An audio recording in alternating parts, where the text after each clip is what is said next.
Şimdi buraya geçebiliriz. Ya hızdaki oradan çekeceğiz. Harika sana konuşuyoruz. Çekilmeye gerek yok.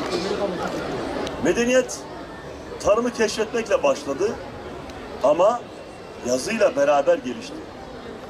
İnsanoğlunun sahip olduğu bilgiyi gelecek nesillere aktarabilmesi ve var olan bilginin de sürekli kendini yenileyerek çoğalabilmesi ancak yazının icadıyla mümkün olur.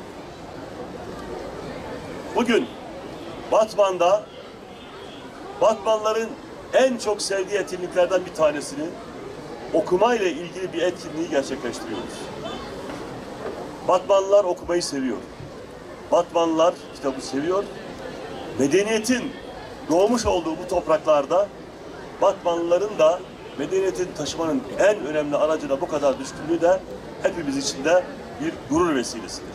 Geçen yıl 800 bin liralık hediye çeki dağıtmıştık.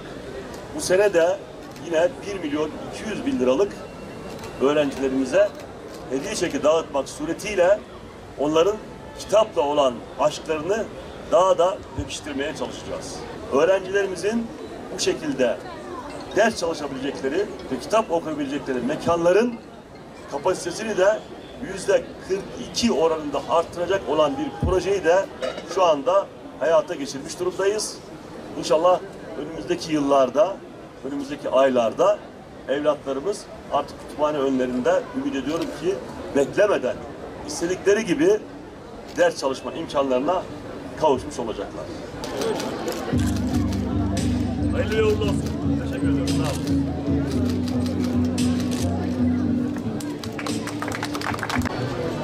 Hoş geldiniz. Önündekiler. Hoş geldiniz. Şuraya. Tamam. Çok güzel. Hoş geldiniz. Merhaba.